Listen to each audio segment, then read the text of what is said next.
아멘. 네. 잘 주무셨나요? 네. 저는 잘 못 잤습니다.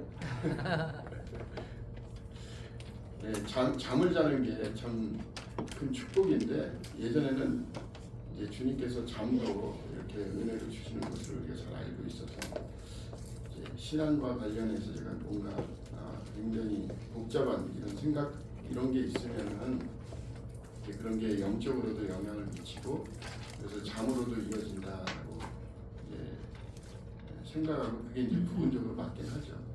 이제 우리가 이렇게 지혜 문학을 같이 하는 거는 이제 하나님께서 말씀을 통해서 절대적으로 우리 삶 가운데 이제 규범으로 이렇게 적용을 할 수 있는 그런 진리 영역이 있고, 지혜 문학은 이제 인간의 관찰이죠. 그래서 이제 제가 잠을 잘 못 이루는 이유는 이제 영적인 부분으로 이제 규범적으로 이제 다 이해할 수 있는 영역이 아니잖아요. 그래서 뭔가 이제 어떤 삶의 패턴이라든가 이런 게 있기 때문에 이제 말씀을 가지고 적용할 때 자원에 있는 말씀을 이제 다른 교훈 문학처럼 이제 절대적으로 이렇게 적용하고 하는 거는 이제 원리에 맞지 않다, 이런 말씀을 드리려고 하는 겁니다. 자, 일단은 이제 저희가 시편을 이제 공부를 하고 있는데요. 그 시편을 이제 우리가 말씀 묵상을 할 때 1년 동안 성경 통독을 하게 되면 1년에 한 2번 읽거나 한 번 읽는데, 이제 그렇게 이제 읽는 기회가 됐을 때 그런 날에 시편이 이제 한 편씩 이렇게 진행이 되잖아요. 어쩔 때는 짧은 건 2편씩. 그럴 때 이제 그런 시편을 진지하게 그날에 이렇게 읽고 하면은 이제 150편이 그냥 쑥 지나가거든요. 그러면서 이제 시편에 대한 안목이 생기는데, 지금 공부하는 이런 이제 배경 지식이라든가 이런 걸 알지 못하면 그냥 시편은 늘 읽으면서 이제 나에게 적용할 건 적용하고 적용하지 않는 것은 쑥 넘어간단 말이죠. 다시 한번 말씀드리지만 이렇게 쑥 넘어가는 그런 결정을 내가 하는 거야, 내가. 그러니까 성경이 자기를 읽도록 해야 되는데 나에게 관련이 없고 직관적으로 그게 어떤 의미인지 모르고 시인의 마음으로 그걸 안 읽으면 쓱 지나갈 수밖에 없어요. 쓱 지나가면 말씀이 나를 움직여야 되는데 내가 그걸 거부하는 거예요.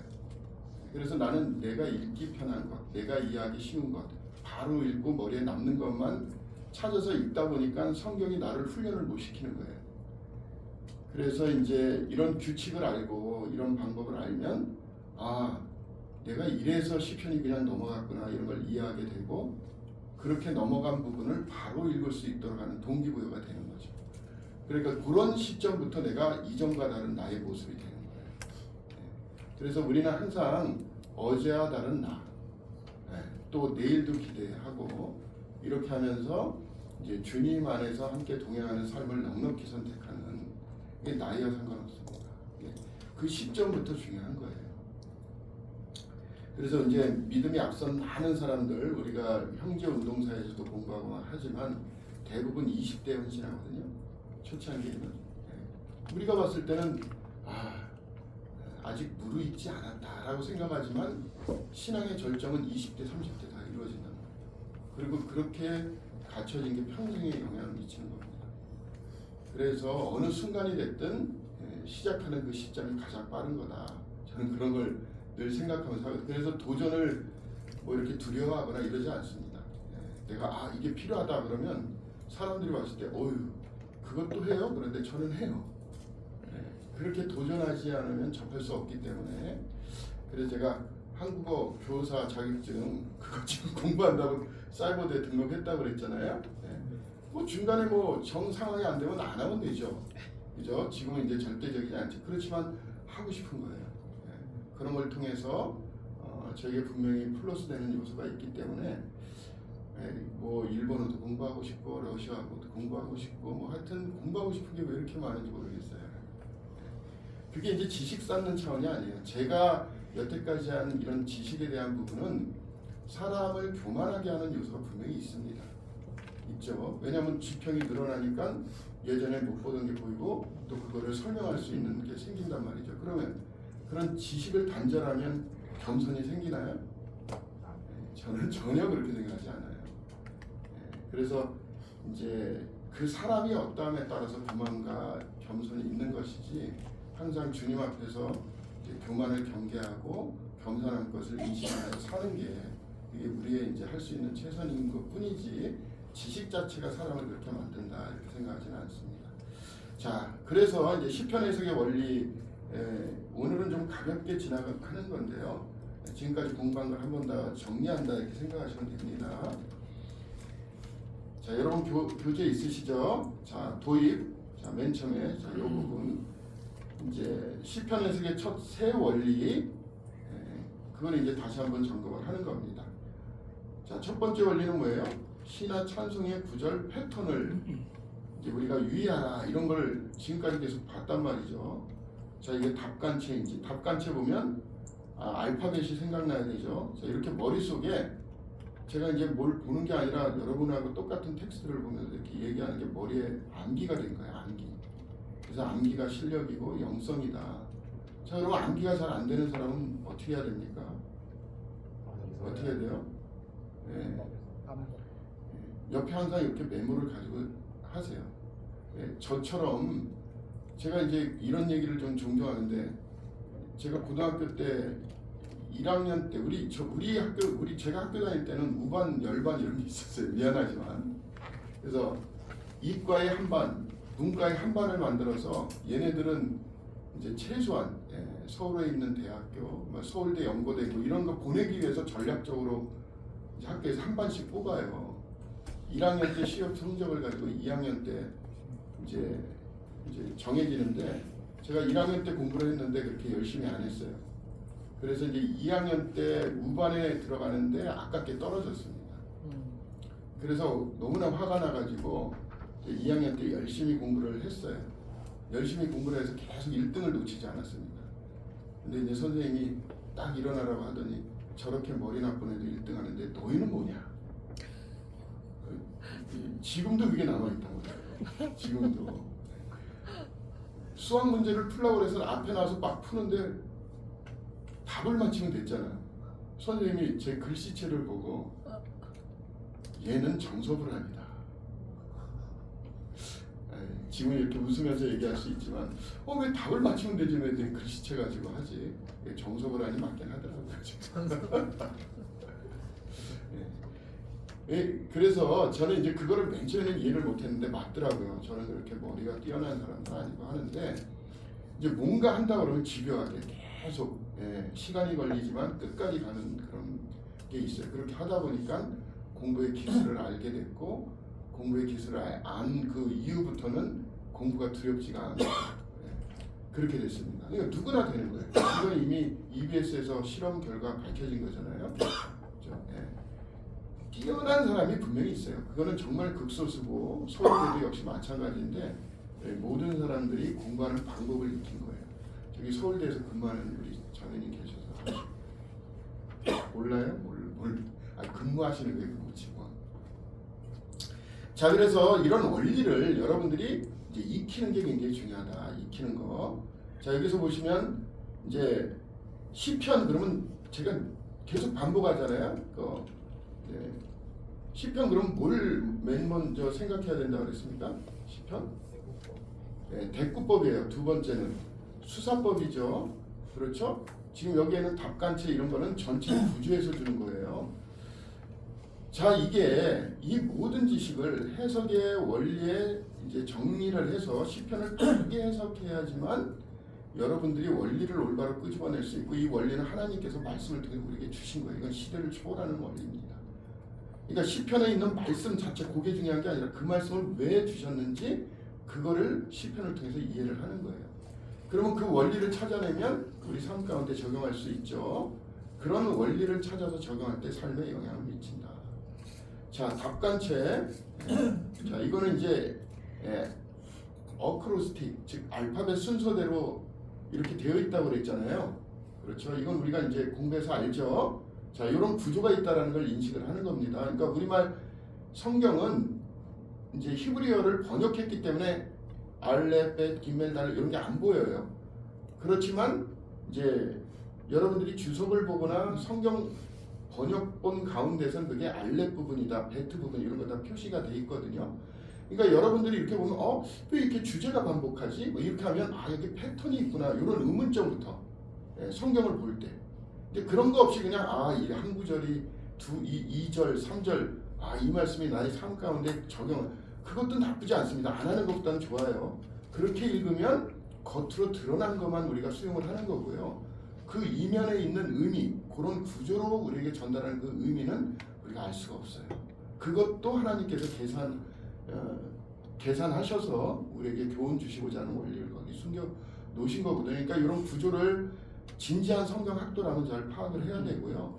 그 다음에 이제 이렇게 계속 반복되는 후렴구가 있었잖아요. 136편 같은 경우는 그 인자하심이 영원하심이다. 이게 136편은 26번이나 반복이 된단 말이죠. 그죠? 자, 이거는 인자를 강조하기 위해서 그런 거예요. 세목보다 여기서 가장 핵심인 주제를 먼저 파악해야지 그 세목이 그 주제를 돕는 도구로 사용되는데 같은 비중으로 그냥 1절 의미, 2절 의미 이렇게 하면 주제를 빼고 그걸 접근하기 때문에 그 말씀이 나에게 영향을 미치죠. 그런다 하더라도 이 말씀을 하시는 하나님의 원래 의도는 우리가 찾지 못한다. 그거는 이렇게 분석하지 않으면 기도에서 절대 나오지 않아요. 그래서 글로 하나님께서 하나님 말씀을 우리에게 주시기로 결정을 하셨기 때문에 말이 아니라 동영상이 아니라 꿈이 아니라 일단 글로 주었기 때문에 분석을 해야 됩니다. 우리는 어떤 글도 분석하지 않고 있지 않아요. 여러분들이 그 글을 읽을 때 분석하지 않는다? 그러면 무슨 내용인지조차를 몰라요. 읽으면서 등장인물이 누구지? 왜 이렇게 얘기했지? 아까도 뭔 얘기를 한 것 같은데 여기는 왜 이렇게 표현하지? 그리고 읽다 보면 앞부분이 기억이 안 나잖아요. 그러면 분명히 뭔가 얘기했던 것 같아요. 비슷한 내용이 앞에 있었던 것 같은데 그러면 앞부분에 또 찾아가서 읽죠. 그죠? 그게 이제 우리가 그 글을 통해서 저자의 의도를 파악하는 과정인데 이미 우리는 글을 읽을 때 그렇게 읽어요. 그래서 사람이 가장 오해하지 않고 성경 어떤 텍스트, 어떤 내용을 이해하는데 글 외에는 없어요. 동영상은 사라지잖아요. 꿈 때는 명쾌한 것 같은데 눈 뜨는 순간 애매모호하잖아요.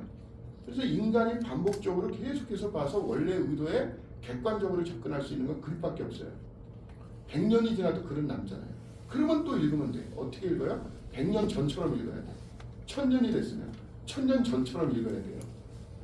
그렇죠? 이런 과정을 우리가 지금 설명을 하는 것이다.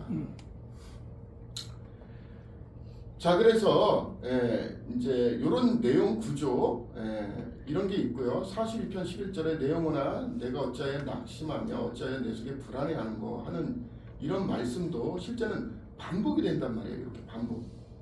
그리고 탄원하고 후렴구 리듬이 있습니다.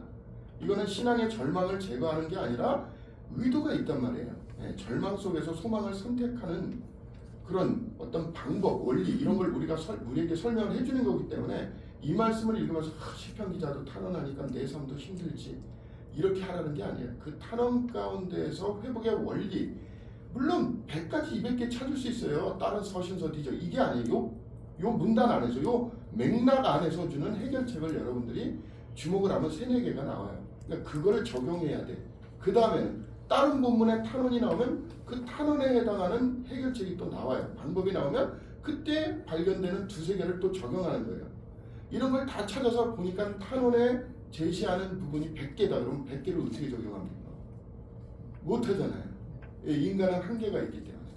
그래서 그 본문, 우리가 읽고 있는 그 본문 안에서 주는 해결책이 뭐냐 궁금해가지고 다른 성경 본문에 가가지고 실제는 직접적인 연관관계가 아닌데도 단어가 나온다고 그래서 그 말을 좀 가져와서 막 한다든가 이러면 안 하는 것보다는 낫죠.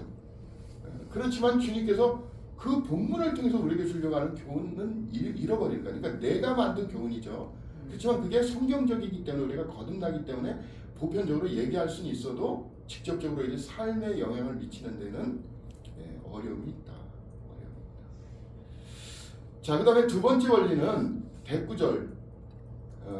항상 시편을 보게 되면 시가서를 보면 대구절이 있다. 여기에 이제 포함되는 게 또 지혜문학도 역시 마찬가지. 잠언도 대구절로 돼 있어요. 저 앞부분은 앞부분은 이제 산문으로 되어 있습니다. 중간 부분은 문문이에요. 끝 부분은 또 산문. 이런 구조로 이렇게 되어 있거든요. 그래서 항상 이렇게 뭔가를 주범적으로 설명하는 내용들, 특히 시가서하고 지혜문학은 대구절, 그러니까 A절과 B절을 항상 찾아야 돼요. 그러면 A절과 B절은 연관관계가 있는 거죠. 유사대꾸든.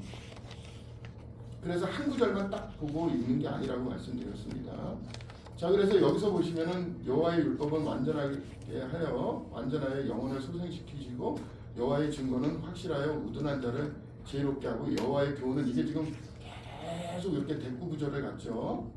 그죠? 자, 이렇게 간단 말이에요. 네. 명칭이 나오고 속성이 나오고 효과가 나와요. 자, 그러면 여호와의 율법의 효과는 뭐죠? 영혼을 소생시킨다는 거예요. 여호와의 증거는 뭐죠? 네, 지혜롭게 한다는 겁니다. 여호와의 교훈은 뭐죠? 마음을 기쁘게 해요. 계명은 눈을 밝게 한단 말이에요. 그죠?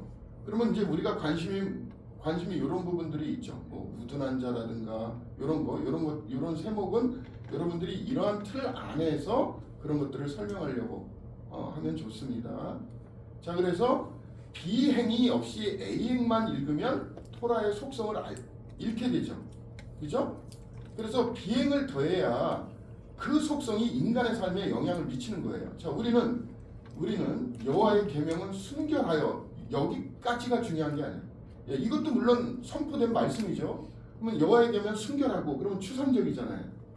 근데 그 추상적인 것을 삶에 좀 이해할 수 있는 영역으로 하는 게 이제 우리의 영역이잖아요. 눈을 밝게 하는 거다. 예.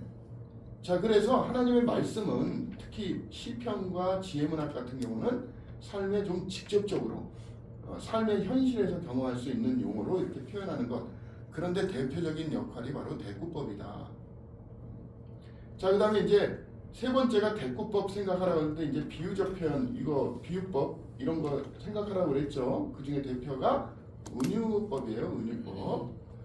자, 주께서 내 원수의 목전에서 내게 상을 차려주시고 기름을 내 머리에 부으셨으니 내 잔이 넘치나이다. 자, 여기에서 보시면 이제 은유적 표현이네요. 예, 은유법이 아니라 은유적 표현. 우리가 이제 비유적 표현, 은유적 표현 이렇게 얘기를 하는데, 자, 여기에서 여러분 보시면, 자, 이 구절에서 친절한 주인이 후한 환대를 베푸는 연회장의 장면이 바뀐다고 설명한다. 이제 알렌 노스가 그렇다는 거예요. 다윗에게 위로가 되는 것은 그 원수의 목전에서 일이 행해지기 때문이다. 다급한 위험에도 불구하고 주님은 그에게 필요한 것을 공급하신다. 내 잔이 넘치나이다. 자, 그러면 원수가 보고 있는데 자기 잔보다 자기가 핍박하고 있는 그 원수의 잔이 넘치면 그를 힘들게 하는 악인은 기분이 좋을까요? 안 좋을까요? 기분이 안 좋지. 자기보다 잔이 넘치면 안 되는데. 자, 이런 이미지가 들어가 있단 말이에요. 네가 나를 한만 핍박해도 하나님께서 내 잔을 넘치는 나의 잔을 봐라. 이게 지금 정말 너무 멋져요. 이런 식으로 평소에 대화를 하면 이런 사람 앞에서는 꼴이 확 줄어들죠. 그죠? 네. 이런 놀라운 구조가 실제는 시편에서 말하고 있는 내용들이에요. 네. 그래서 하나님의 공급이 충분을 넘어 넘쳐 흐름, 그 악인 원수 앞에서 하는 여러분들 이런 위로를 이 시편을 통해서 우리가 받게 되는 거죠. 자, 정리와 적용. 자, 시편 19편 7절 8절 내용을 잘 분석해서 토라 명칭, 속성, 효과, 표를 정리했죠. 자, 그 다음에 토라의 종합적인 영향이 무엇인지 한 단락으로 한번 서술해봐라 그랬는데 한번 시간 있을 때 한번 해보고요. 토론 질문은 시편 23편 5절에 원수의 목전에서 상을 차려주신다. 지금 말씀드렸죠. 이런 의미가 있습니다. 이런 의미가 있습니다. 자, 넘기시고 시편 해석의 원리 2. 자, 요거 핵심 목표 한번 읽어볼까요? 시작. 교제의 역사적 구성을 해석하려고 시편 전체의 구조 안에 올바른 결론을 내리는 능력을 기른다. 자, 지금은 우리가 이제 성경 해석학, 특수 해석학, 설교학 이런 과목을 다 거치고 난 다음에 한 과목이기 때문에 이제 좀 이해가 좀 힘들 수도 있어요. 좀 어떠십니까, 우리 최수 형제님? 이해 정도는 몇 퍼센트 정도? 이해되지 않는 부분은 잘 없습니다. 아, 네, 알겠습니다. 그러니까 이제 처음 접한 내용들이라 좀 약간 좀 긴장이 되는 거죠. 이해는 잘 되는데. 이게 이제 이런 식의 공부를 해본 적이 없어가지고 네. 다른 방법이라. 네. 예, 그 느낌이 제가 호주 가서 처음 느꼈던 거예요. 호주를 지혜를 갔는데 이런 식으로 저처럼 이렇게 디테일하게 이런 걸 하진 않아요. 예, 그런데 이제 자꾸 원리를 설명하고 방법을 찾고 단어를 찾고 막 이런 걸 하라고 그래서 제가 가기 전에는 말씀 가지고 항상 눈을 감았는데 거기는 자꾸 눈을 뜨라 그러니까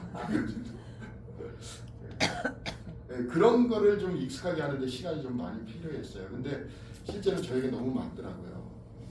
제가 이제 분석하는 거를 원래 워낙 또 좋아하고 했는데 이제 하나님의 말씀은 인간이 감히 분석을 한다. 이런 거를 감히 생각을 못했어요. 이건 떠오르게 해줘야지 그게 하나님의 음성이지 어떻게 내가 분석해서 의미를 찾는다. 그런 것들을 들어보지를 못했었습니다. 근데 이제 거기서는 그런 걸 가르치는 거예요. 그러니까 자기의 어떤 전제를 그러니까 선입견을 내려놓고 무조건 해석하지 말고 찾는 운전부터 시키더라고요. 하루 종일 찾았는데 도대체 이걸 왜 찾는지 모르겠어요. 근데 그 찾는 그게 결국 의미를 만들어냅니다.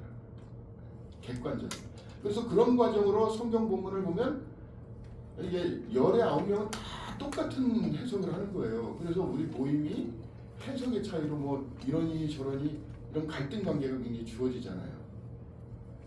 오히려 우리 모임은 갈등이 없어야 돼요. 근데 다 분별의 차이로 이러니 저러니 갈등 관계가 생겨요. 하나님 말씀은 똑같은데. 그리고 하나님 말씀 사랑하고 자세도 다 훌륭한데 뭐가 틀린 겁니까? 해석. 요거를 이제 배운 적이 없다 보니까 하나님 사랑하는 건 같고 또 하나님 말씀대로 사는 건 같은데 이제 방법에 대해서는 있는데 우리가 그걸 간과했다. 그래서 이제 우리 모임이 거의 이제 60년 넘었잖아요. 60년이 지난 이 시점에는 다시 원래 그러한 수순으로 돌아가야 된다 이렇게 보는 거죠. 그래야지 우리가 이 시대에 복음의 사명을 다할 수가 있어요. 복음의 사명의 시발점은 뭐라 그랬습니까? 어저께 교회 연합이거든요. 연합을 전제로 하지 않은 복음의 확장은 그건 언젠가 또 분리가 됩니다. 그래서 교회가 연합을 이뤄야 돼요. 이거 연합을 이루는데 중요한 건 이런 거예요. 우리가 생각이 다를 수 있죠. 그럼 어떻게 하면 됩니까? 하나님 말씀으로 다시 오는 거예요. 왜 생각이 달랐을까? 왜 그렇게 생각하십니까?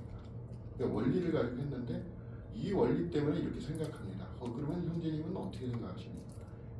똑같은 원리로 했는데 저는 이렇게 왔습니다. 그러면 서로 사용한 똑같은 원리가 왜 다른 의견을 냈을까? 살펴보면 어딘가에 문제가 있겠죠? 형제님 제가 못 보던 거 세 번째 원리를 저는 못 봤는데 형님이 보셨군요. 제가 틀렸습니다. 그러시죠? 저도 늘 틀리기도 하지만 이번에는 맞았습니다.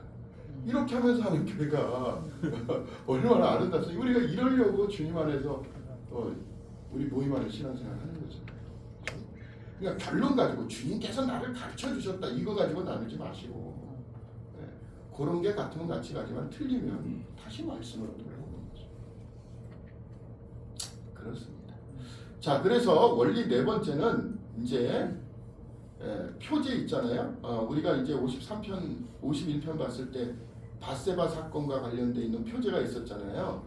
그래서 그 표제가 전통적으로 히브리 시에는 원래는 있진 않았지만 유대교 전통에서 그 의미, 시간이 지나면서 시편이 원래 쓰여진 그 의미를 보존하기 위해서 그렇게 만들어진 거예요. 그래서 그 표제가 굉장히 또 우리들에게 주는 시사하는 바가 큽니다. 그 표제를 얘기하는 거예요. 자, 알렌 로스는 이 표제들 중요한 해석적 단서를 제공한다고 이야기를 합니다. 표제를 무시하거나 역사적 배경을 모른 채 시를 읽으면 시인의 절박함과 신앙의 깊이를 제대로 이해할 수 없다.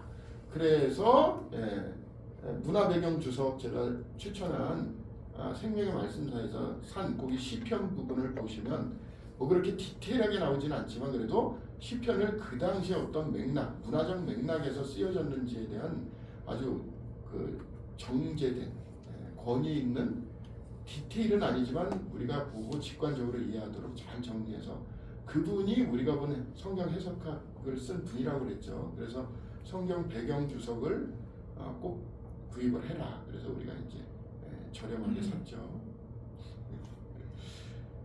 자, 그 다음에 자 51편 한번 좀 보겠습니다. 자 51편을 열어주시고요. 자 51편 시편.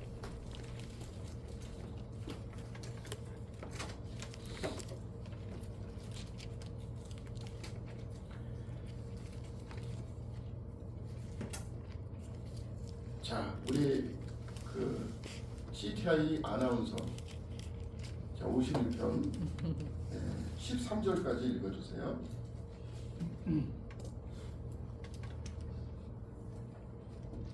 하나님이여 주의 인자를 따라 내게 은혜를 베푸시며 주의 많은 긍휼을 따라 내 죄악을 지워주소서.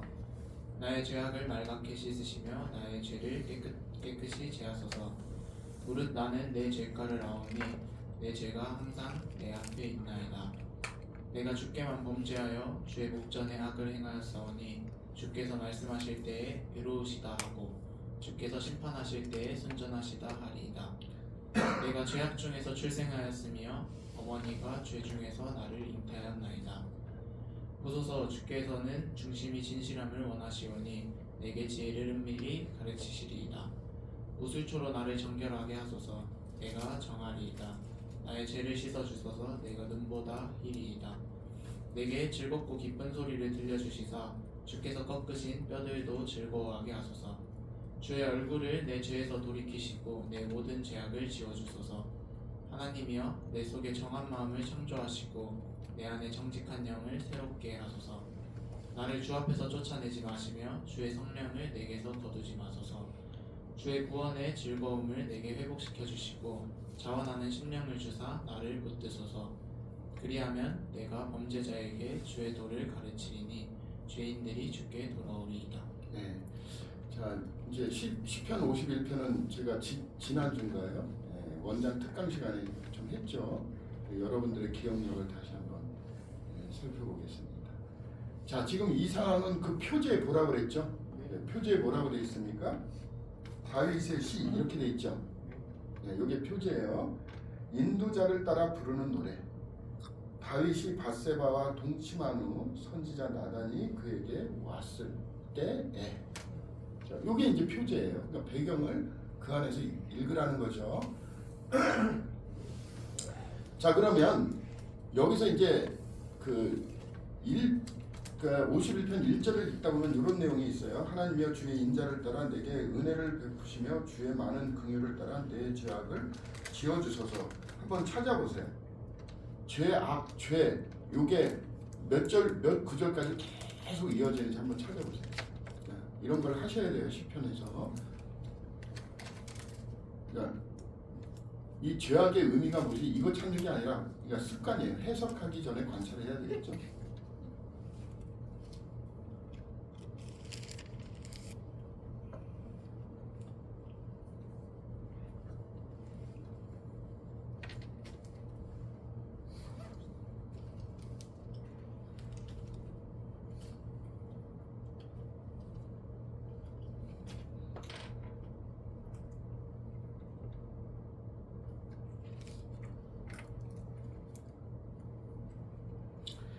계속 죄가 이어지다가 갑자기 멈추는 구절이 몇 절인가요? 15절.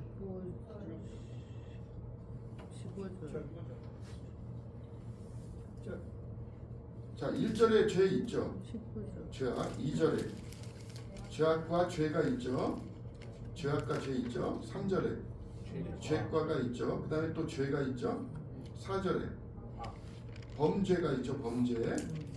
그죠? 5절에 죄악이 있죠. 죄가 또 있고 6절에 없죠. 자, 요거는 잠깐 쉬는 거예요. 근데 7절에 보시면 죄가 있죠. 8절에 네, 없죠. 자, 그 다음에 9절에 죄 이렇게 있죠. 그렇죠? 네. 이렇게 죄가 계속 진행하다가 중간에 멈추고 죄를 얘기하다가 중간에 멈추고 뭐 이렇게 얘기를 하고 있죠. 이 죄를 이렇게 반복적으로 이야기하는 것은 지금 이 시편 기자가 죄에 대해서 굉장히 심각한 인식을 하고 있다. 그런 걸 이제 의도적으로 드러내는 거죠. 누구 앞에서요? 하나님 앞에서. 그렇죠. 그렇죠. 그렇지만 이 죄를 드러내는 이유는 뭐예요? 죄를 드러내는 이유는 제가 죄를 갖다가 원래는 나단이 오기 전에는 죄를 숨기려고 그랬단 말이에요. 굉장히 극악무도한 방법으로. 그러니까는 공포 영화죠. 그런 것 자체가. 그런 영화 하면 히트 칠 거예요. 그렇게 자기의 충신, 하나밖에 없는 충신을 자기의 어떤 죄가 그런 것들을 이제 무마시키기 위해서 가장 잔인한 방법으로. 왜 잔인한 방법은 뭐냐면 죽는 사람이 자기 죽는 이유를 모르고 죽는 거예요. 근데 실제는 자기는 명예롭게 왕을 위해서 죽는다고 생각했지만 실제는 그게 아니잖아요. 거의 암살에 가까운 거잖아요. 그러니까 본인은 모르지만 우리는 알아요. 이게 이제 성경의 의미거든요. 하나님께서는 이제 이런 하나님의 말씀을 기록할 때 여기 있는 글 내용뿐만 아니라 이 글을 원래 하나님께서 인간 저자를 통해서 줄 때 이제 그 인간 저자는 하나님의 말씀을 100%는 아니긴 하지만 거의 100%에 가깝게 이해를 하셨을 거예요. 근데 100%가 아닌 어떤 부분은 이해하지 못했다라고 하는 게 진리가 아닌 게 아니라 그거는 인간의 한계입니다. 하나님의 계획이 있는 거예요. 그러니까 점진적 계시로 그건 알려지긴 하겠지만은 그래도 굉장히 높은 수준까지 알려요. 그렇지만 그렇게 이 말씀을 쓰고 있는 인간 저자 외에 우리는 그 저자보다 더 많이 알아. 그렇게 더 많이 알 수 있도록 해주는 게 뭐냐? 서술자입니다. 서술자. 배경 설명을 하는 거예요. 왜냐면 표제가 뭐예요? 표제가. 이 표제 없이 읽으면 무슨 내용인지 모르잖아요. 근데 이 시편을 쓴 사람은 표제를 알았을까요? 네? 네. 그리고 이거를 본 사람도 바로 알 수는 없어요. 우리는 이제 안단 말이죠. 그 안에서 읽으라고 하는 거죠. 자, 그러면은 여기서 죄를 이렇게 반복적으로 노출하는 이유는 실제는 죄를 가장 가리고 싶은 상황 가운데서 본인 아니게 의도적으로 하나님의 뜻 가운데 선지를 보내서 드러났어요. 드러났으니까 숨기려고 하는 사람이 자기 죄가 드러났을 때 가지게 되는 감정이 가장 뭘까요? 부끄러움이죠? 그죠? 근데 내가 대통령이야. 모든 걸 숨기려고 했는데 그렇게 숨겨야지만 앞으로 살아갈 수가 있어. 자기 원리대로.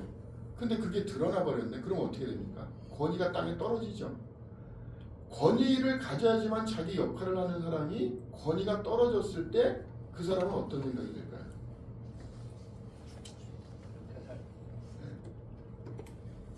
말을 하고 싶을까요? 말을 하기 싫을까요? 굉장히 어려운 거죠. 죽을 수도 있습니다. 이게 다윗이 딱 그런 상황이에요. 죽고 싶은데 진짜 죽을 수 있는, 자기의 선택은 죽음밖에 없는 그러한 부끄러움. 이 하나님의 마음이 아픈 사람이라고 평가된 몇몇 사람 중에 하나인데 그것도 말할 수 없는 윤리적인 문제잖아요. 보통 사람도 아니고. 그리고 또 그것도 극악무도예요. 그런 가운데서 자기 일을 이전처럼 한다는 게 그게 실제는 불가능하죠. 그래서 이 표제는 이런 상황 속에서 쓰고 있는 다윗의 마음을 우리가 읽지 않으면 이 시편을 통해서 우리 삶에 어떤 변화도 기대하기 쉽지 않습니다. 이걸 꼭 아셔야 돼요. 지금 이 다윗은 인간적으로 발악하는 거예요. 어떤 이유 때문에. 그래서 이거를 읽으면은 왜 이렇게 하는가? 끊임없이 왜 이렇게 얘기를 하는가? 이런 생각을 가지게 되고요. 여러분 교재에 보시면 지워주소서, 씻어주소서, 제하여주소서, 이게 실제는 하나님의 장부에서 죄의 기록이 삭제되게 해달라는 것이고, 씻어달라고 하는 건 도덕적인 차원이에요. 자기의 깊이 오염된 자기의 상태에 있어서 그런 도덕적인 면을 좀 씻어달라고 하는 거고, 그 다음에 제하해달라고 하는 것은 하나님 앞에 설 수 있도록 해달라고 하는 겁니다.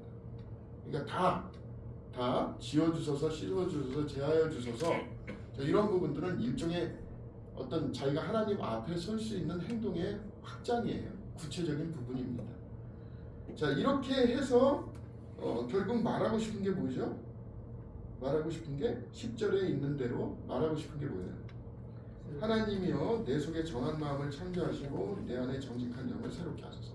여기서 이 창조라고 하는 것은 창세기 1장에 하나님께서 천지를 창조하신다 할 때 그 창조, 항상 성경에 나오는 이 창조는 주어가 하나님밖에 없습니다. 하나님만이 사용할 수 있는 단어예요. 그러니까 여기선 창조하시고는 누가 창조해달라는 거예요? 하나님이에요. 하나님이 나에게 정한 마음을 창조해달라고 하는 겁니다. 그러니까 새로운 창조죠. 갱생이 아닙니다. 죄의 흔적이 남은 가운데에서 그렇게 힘을 내서 살라는 게 아니라 완전히 창조를 해달라는 거예요. 새롭게.